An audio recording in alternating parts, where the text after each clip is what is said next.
Hai, kenalin nama aku Maggie.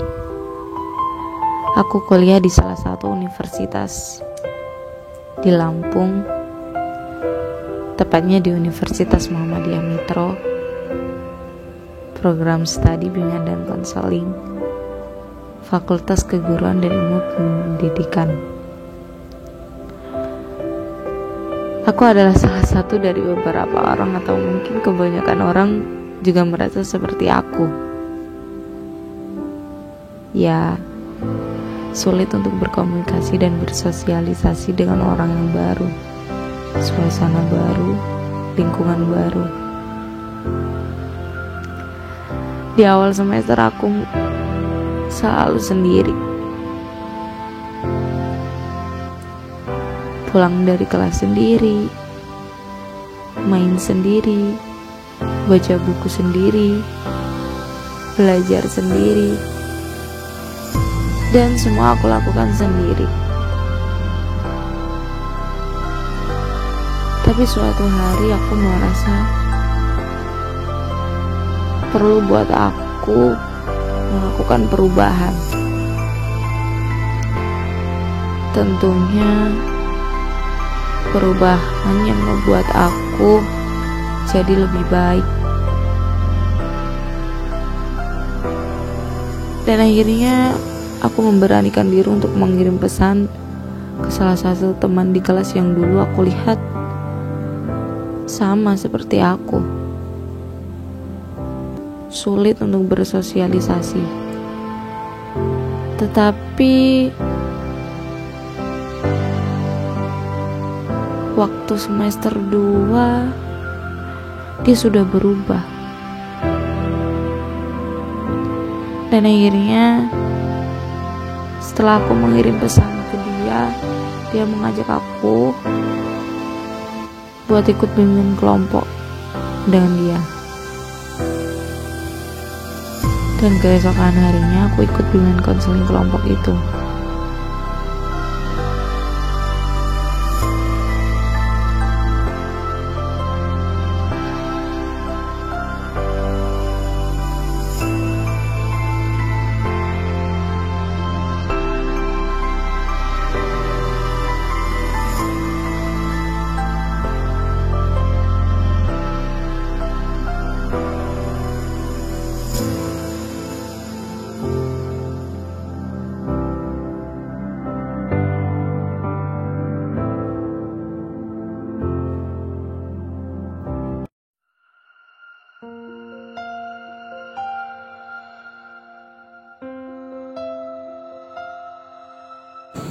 Assalamualaikum warahmatullahi wabarakatuh. Selamat sore kawan-kawanku. Bagaimana kabar kalian hari ini? Oke, di sini ya kita mau ngebahas sedikit ya tentang bimbingan dan konseling kelompok. Jadi di sini saya akan menjelaskan sedikit tentang apa itu bimbingan kelompok dan apa itu konseling kelompok. Yang pertama, bimbingan kelompok. Bimbingan kelompok itu adalah bantuan yang diberikan kepada individu berupa informasi yang mengarahkan peserta didik dalam mencapai tujuan bersama, serta membahas masalah-masalah yang terkait dengan pendidikan, pekerjaan pribadi, dan sosial. Kemudian yang kedua itu ada konseling kelompok. Nah, konseling kelompok ini adalah konseling perorangan yang dilakukan dengan situasi berkelompok ya, seperti kita sekarang ini ya. Kemudian yang sifatnya itu pencegahan, penyembuhan untuk membantu proses perkembangan dan pertumbuhan. Lalu pentingnya bimbingan dan konseling kelompok itu apa sih, Kak? Nah, pertanyaannya bagus ya. Jadi dari kalian ini ada yang tahu nggak apa itu pentingnya konseling kelompok? Belum. Nah, jadi pentingnya bimbingan konseling kelompok yaitu supaya individu yang dilayani ini mampu mengatur kehidupan sendiri, memiliki pandangannya sendiri, dan tidak meniru pendapat dari orang lain. Gimana, Mbak Linda?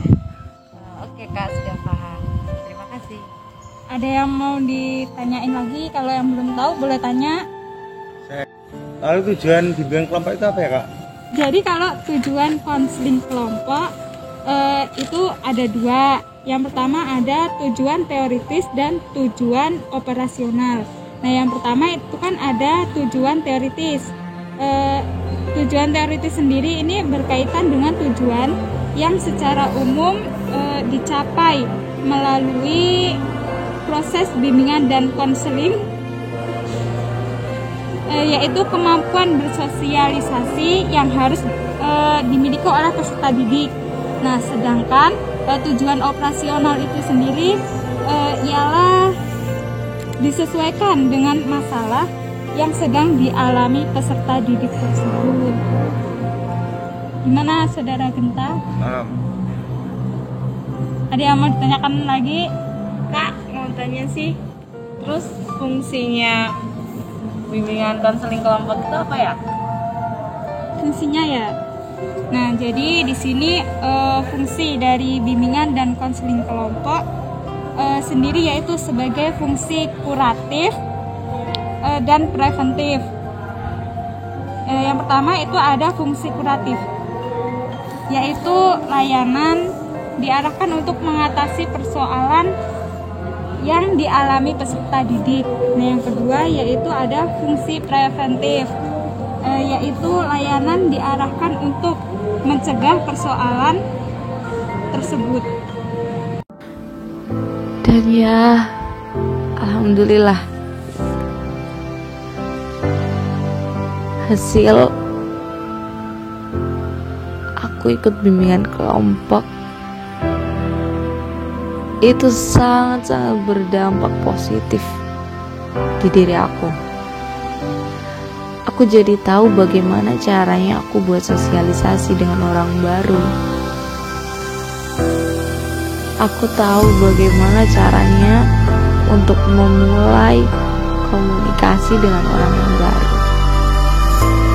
Dan sekarang aku sudah tidak sendiri lagi.